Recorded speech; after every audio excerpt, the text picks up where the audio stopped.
इससे पहले अपन 2 model paper solve कर चुके हैं पशुपालन के। अब तीसरा मॉडल पेपर अपन शुरू करते हैं। तो सबसे पहला प्रश्न है अपना, मेरेक्स जो रोग है उसका संबंध किससे है? तो गोवंश से है, भेड़ से, बकरी से और मुर्गियों से है। तो मेरेक्स, आपने एक ल्यूकोसिस नाम सुना होगा, ल्यूकोसिस, अंडे से चूजे में फैलने वाली बीमारी ल्यूकोसिस नाम सुना होगा। तो वो मेरेक्स जो बीमारी है उसी का उपनाम है, तो ल्यूकोसिस। तो अगर अपन बात करते हैं मेरेक्स बीमारी का संबंध किससे है, तो मुर्गियों से हो जाएगा। गुमरों का संबंध पूछे तो भी मुर्गियों से हो जाएगा। रानीखेत का संबंध पूछे तो भी मुर्गियों से हो जाएगा। अगला प्रश्न, एक ब्यात में 2 बच्चे देना बकरियों की किस नस्ल की मुख्य विशेषता है? एक ब्यात के अंदर यानी 2 बच्चे दे रही है तो बारबरी, बार बार आना, हर बार 2 बच्चे देना, 12 से 15 माह में प्रसव होता है 2 बार।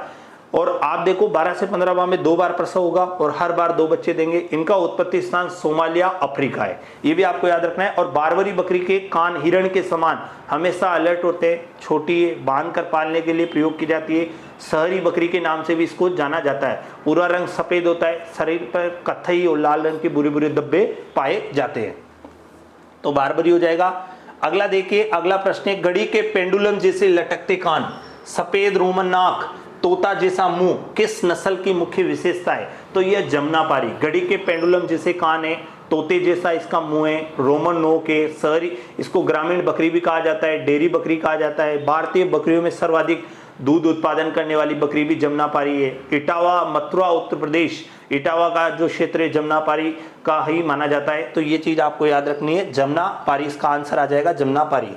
युद्ध क्रीड़ा हेतु प्रसिद्ध पक्षी की नस्ल कौन सी? युद्ध और क्रीड़ा यानी लड़ाई के लिए और मनोरंजन के लिए किसको पाला जाता है? असील, जिसका उत्पत्ति स्थान लखनऊ है। लखनऊ का मुर्गा भी इसको कहा जाता है, तो असील हो जाएगा। अगला, अंडे का पीला रंग किसके कारण होता है? तो कैरोटीन के कारण। तो गाजर का पीला रंग होता है, दूध का पीला रंग भी कैरोटीन के कारण होता है। जेनतोफिल के कारण अंडे का पीला रंग होता है। अंडे का पीला रंग किसके कारण होता है? जेनतोफिल के कारण, तो जेनतोफिल आ जाएगा। सुअर के नमकीनी मांस को क्या कहा जाता है? तो सुअर का जो सामान्य मांस होता है वो तो पोरक कहलाता है, और सुअर का नमकीनी जो मांस होता है वो बेकन कहलाता है। बेकन आंसर राइट हो जाएगा। भारतीय पशु चिकित्सा अनुसंधान संस्थान IVRI कहाँ स्थित है? दिल्ली में, करनाल हरियाणा में, इज्जतनगर में या झांसी में? तो देखो IGFRI, Indian grass food research institute, तो है झांसी उत्तर प्रदेश में। लेकिन IVRI यानी देखो, IVRI से इंडियन वेजिटेबल रिसर्च इंस्टीट्यूट भी होता है और IVRI से इंडियन वेटेनरी रिसर्च इंस्टीट्यूट भी होता है। तो ये तो है इज्जतनगर, बरेली, उत्तर प्रदेश, और इंडियन वेजिटेबल रिसर्च जो इंस्टीट्यूट था वो था वाराणसी, उत्तर प्रदेश। तो ये चीज आपको याद है, IVRI इज्जतनगर हो जाएगा। उसके बाद नेक्स्ट प्रश्न देखिए आप,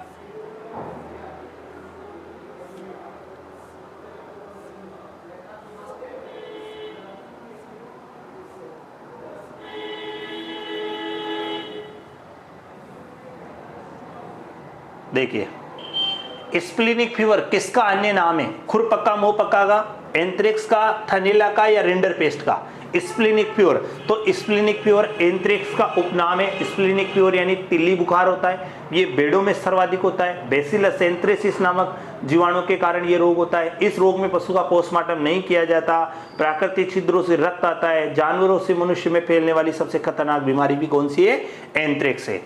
अगला, हे मेकिंग एक विधि क्या है? चारे के परिरक्षण की, दलहन फसलों का परिरक्षण, खली का परिरक्षण या अनाजों का परिरक्षण? तो हे मेकिंग एक चारे के परिरक्षण की विधि है। भेड़ के मांस को क्या कहा जाता है? तो भेड़ के मांस को मटन कहा जाता है। गाय के मांस को देखो, गाय का बीफ कहलाता है, भैंस का पफन कहलाता है, बकरी का चेवन कहलाता है, भेड़ का मटन कहलाता है, सुअर का पोरक कहलाता है। तो ये सब चीजें याद रखनी है। तो इसके अंदर तो क्या हो जाएगा? भेड़ का मांस जो कहलाता है वो मटन कहलाता है। मुर्गियों में चेचक रोग का कारण क्या है? तो चेचक रोग, रानीखेत रोग, ये सब विषाणु जनित बीमारी है, तो इसके अंदर विषाणु आ जाएगा।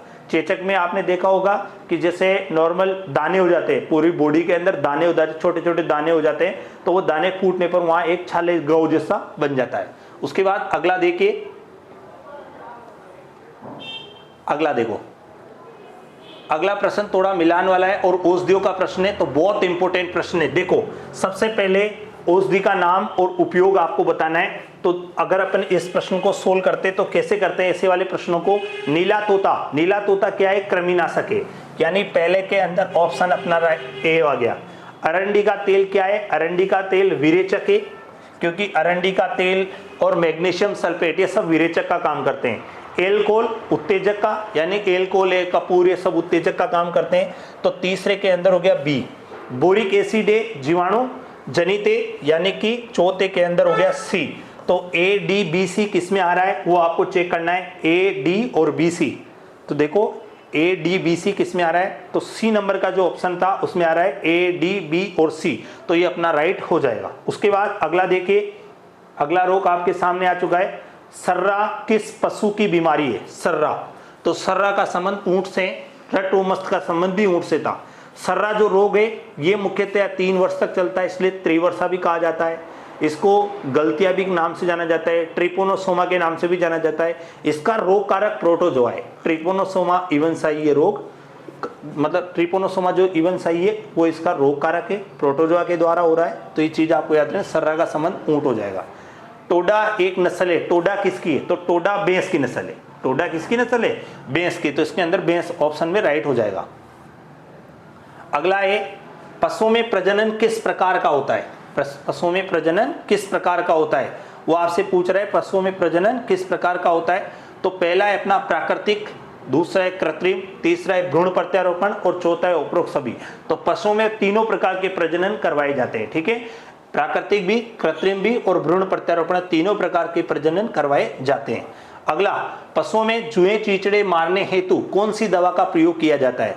जुएं चीचड़े यानी बाह्य परजीवियों को मारने के लिए किस दवा का प्रयोग किया जाता है? फिनोविस का किया जाता है, नीला तोता का किया जाता है, मिथाइल मेलाथियन का किया जाता है, या ए व बी दोनों। अब ये देखो, फिनोविस और नीला तोता जो है ये तो आंतरिक परजीवियों को मारने की दवाई, जैसे एल्बेंडाजोल, फेनबेंडाजोल, ऑक्सीक्लोजनाइलिवामिजोल, ये सब आंतरिक परजीवियों को मारने की। और बाह्य परजीवियों को जुए चीचड़े मारते हैं, तो यहाँ पे मिथाइल मेलाथियन का प्रयोग बाह्य परजीवियों को मारने के लिए किया जाता है। अगला आ जाइए, ऊंट के पेट में, पेट के कौन से भाग की कमी होती है? यानी ऊंट का जो पेट होता है उनमें कौन से भाग की कमी होती है? पहला रूमन है, दूसरा रेटिकुलम, तीसरा ओमेजम और चौथा एबोमेजम। तो 4 भाग होते हैं, इनमें से ओमेजम भाग अनुपस्थित होता है।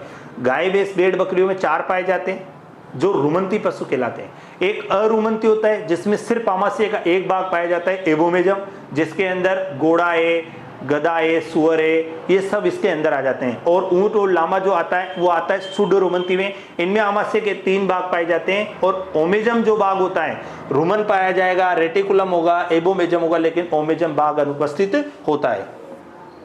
कार्बोलिक एसिड तो अभी आया ही था, कार्बोलिक एसिड, बोरिक एसिड, दोनों एक ही है और दोनों का प्रयोग जीवाणु रोधक के रूप में ही करते हैं अपन। तो जीवाणु रोधक राइट हो जाएगा। विश्व में सबसे अधिक अंडे देने वाली मुर्गी की नस्ल कौन सी है? तो विश्व में जो सर्वाधिक अंडा उत्पादन करती है वो व्हाइट लेगहॉर्न है, जो लगभग 1 वर्ष के अंदर 240 से 260 अंडे देती है। रुमंती पशुओं में आमाशय का सबसे बड़ा भाग कौन सा है? तो रुमन आमाशय का सबसे बड़ा भाग होता है, जो कुल आमाशय का लगभग 80% होता है। और रेटिकुलम सबसे छोटा भाग होता है, जो कुल आमाशय का 5% होता है। तो बड़ा वाला भाग रुमन हो जाएगा। तो ये अपना तीसरा मॉडल पेपर था पशुपालन में जो अपन ने पढ़ा। लास्ट 2 मॉडल पेपर भी मैं आपको यूट्यूब पे आपको मिल जाएंगे। तीसरा मॉडल पेपर, अगली क्लास में अपन चौथे मॉडल पेपर के बारे में बात करेंगे।